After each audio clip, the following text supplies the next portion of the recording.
Emir of Kuwait, and a cable of greetings to the President of Iceland. The Ministry of Health announces 745 new confirmed COVID-19 cases and 1,556 recoveries.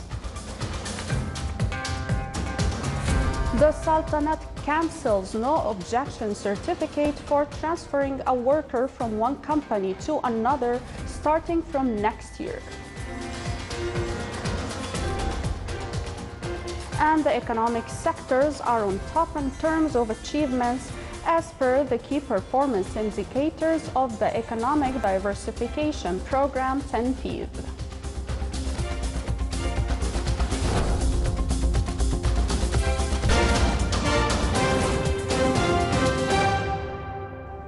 Those were the headlines. Now for the news in detail. His Majesty Sultan Haytham bin Tariq sent a cable of condolences to His Highness Sheikh Sabah Al-Ahmed Al-Jaber Al-Sabah, Emir of Kuwait, on the death of Sheikha Haya Abdullah Al-Ali Al-Malik Al-Sabah. His Majesty the Sultan sent a cable of greetings to His Excellency Dr. Judny Johansson, President of Iceland, on the occasion of his country's National Day.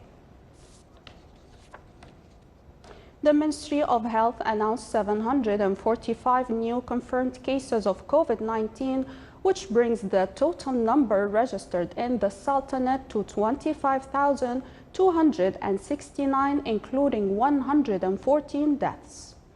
The Ministry of Health stresses that 11,089 cases have been recovered.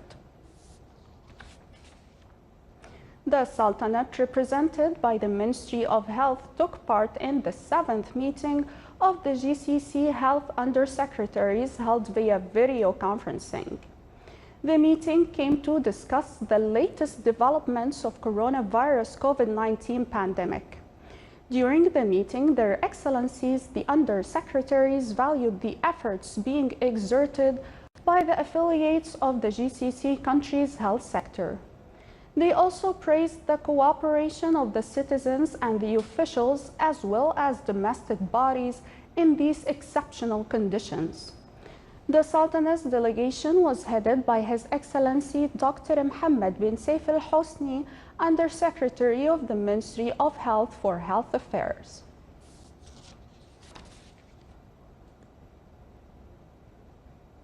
The Sultanate marks the World Blood Donation Day, which falls on the 14th of June every year. More details in the following report by Abdullah bin Ahmed Al-Rubai. Under the theme, Safe Blood Saves Lives, with the slogan, Give Blood and Make the World a Healthier Place, the Department of Blood Bank Services of the Minister of Health with other blood banks in the Sultanate have joined the world in celebrating World Blood Donor Day by receiving good number of donors who came to make this day realized to all, as there is a need for more blood in various healthcare institutions in the Governorate of Muscat and the whole country. The Blood Donor Day is a special day for all the blood banks all over the world. It is celebrated every year on the 14th of June to thank blood donors for their donation and to encourage more people to donate blood. This campaign theme is Save Blood, Save Life, focusing on the importance of blood for the treatment of many diseases and as an urgent intervention. During this pandemic, we could not celebrate Blood Donor Day as usual. Almost 100 pints of blood is required in the Governorate of Muscat every day, and another 100 throughout the country.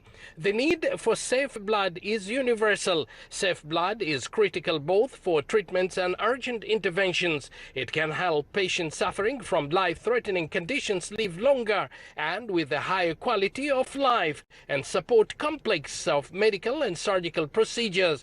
Blood is also vital for treating the wounded during emergencies of all kinds, natural disasters and accidents. And at this time of pandemic, blood plasma for the recovered corona patient to treat those who are critically ill of COVID-19.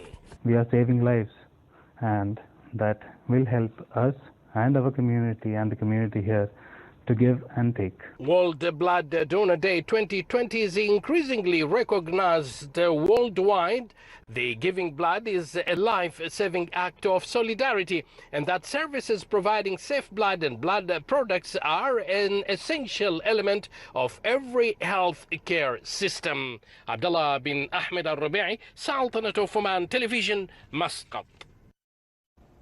The Sultanate decided to cancel the requirement for no objection certificate (NOC) for transferring a worker from one company to another starting from next year. This decision goes back to the economic and social principles within the main system of the state, as well as the Sultanate joining the International Covenant on Economic, Social and Cultural Rights on the 7th of April 2020. The decision is expected to contribute in enhancing the competitiveness of the labor markets and improve its situation, as well as to achieve a number of positive results for businessmen. It is also expected to limit hidden trade and reduce the expenses and administrative aspects related to the procedures of repatriation and settlement of legal situation. The 2019 annual report of the Implementation Support and Follow-up Unit included achievement percentages and updates on the projects and initiatives in addition to efforts exerted by the relevant entities in the targeted sectors. More details in the following report. Key performance indicators, progress and achievement percentages for each project individually, and the challenges facing implementation operations with an accurate scientific framework and clear performance indicators were included in the annual report for 2019 issued by the Implementation Support and Follow-up Unit. It also included all the initiatives and projects that the unit is working on in cooperation with the relevant public and private entities. The unit worked during the past year to collect, discuss, analyze, and compare data across different stages and levels in order to achieve a high level of accuracy and reliability, and then classify and present it in detail before the Expert Review Committee. The progress of initiatives and projects in different sectors was also reviewed, along with the achievements reached and the challenges faced. The experts presented their recommendations as an independent working group, and a summary of these recommendations was included in the annual report. In addition, the unit appointed an international entity as an independent third party to audit its data. The Implementation Support and Follow-up Unit has also been keen to organize a forum to reinforce the principle of partnership and cooperation between the public and private sectors, business leaders, and interested parties, to monitor and develop new proposals that contribute to discovering opportunities and work to enhance the Sultanate's ability to attract investments and strengthen sectors in order to increase its contribution to the GDP.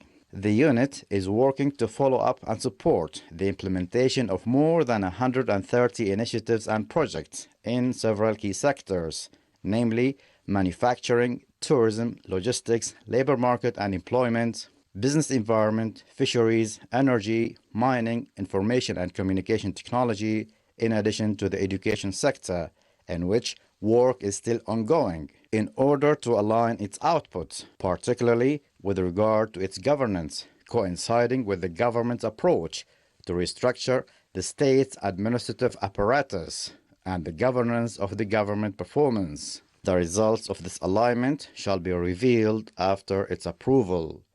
For the Sultanate of Oman Television, Saleh bin Khalfan Rahbi, Muscat.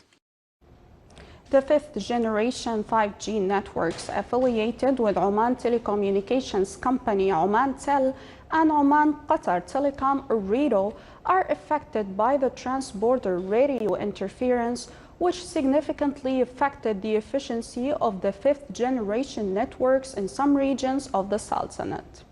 Engineer Yusuf bin Abdullah Al-Blushi, Vice President for Spectrum Affairs at the Telecommunication Regulatory Authority (TRA), said that TRA has made the necessary measurements to find the source of interference. The licensed companies have also made other additional measurements and in direct coordination with the companies licensed in other countries of the region. He said TRA works continuously in coordination with the competent authorities in the countries of the region to resolve and end the damage to the fifth-generation networks in the Sultanate. He added that TRA will discuss the latest developments related to this matter at the video conference meeting of the Technical Committee of the Technical Office of Communications of the GCC General Secretariat to be held on June 23rd and 24th, 2020. The Ministry of Manpower stated that around 44,000 applications were received electronically in the website of the Ministry of Manpower for the service of renewing the labor licensing of the non-Omani manpower during the month of May 2020 in all the governorate of the Sultanate. The governorate of Muscat recorded the highest number of electronic renewal applications, reaching around 18,693. Meanwhile, the governorate of Musandam recorded 243 applications. Still to come on News Bulletin. A young Palestinian woman converts garbage from home by recycling it to reduce the impact on the environment.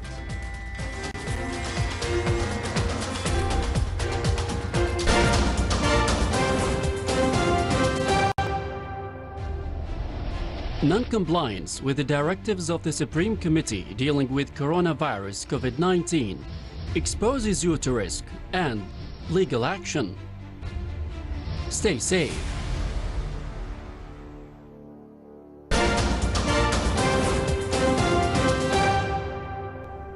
Welcome back to the news from the Sultanate of Oman television.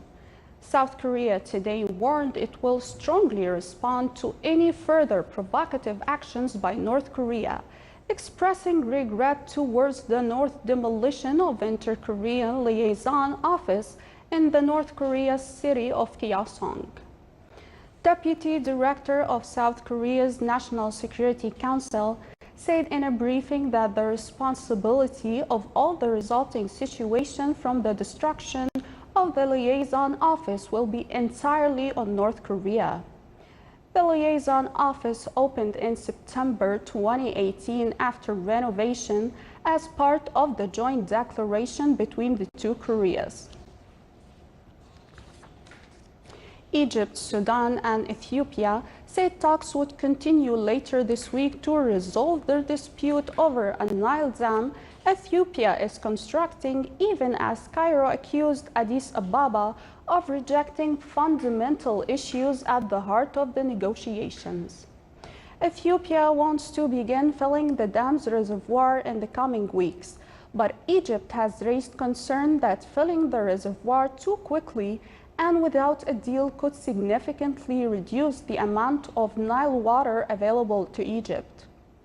Construction of the $4.6 billion Grand Ethiopian Renaissance Dam on the Blue Nile is over 70% complete and promises to provide much needed electricity to Ethiopia's 100 million people.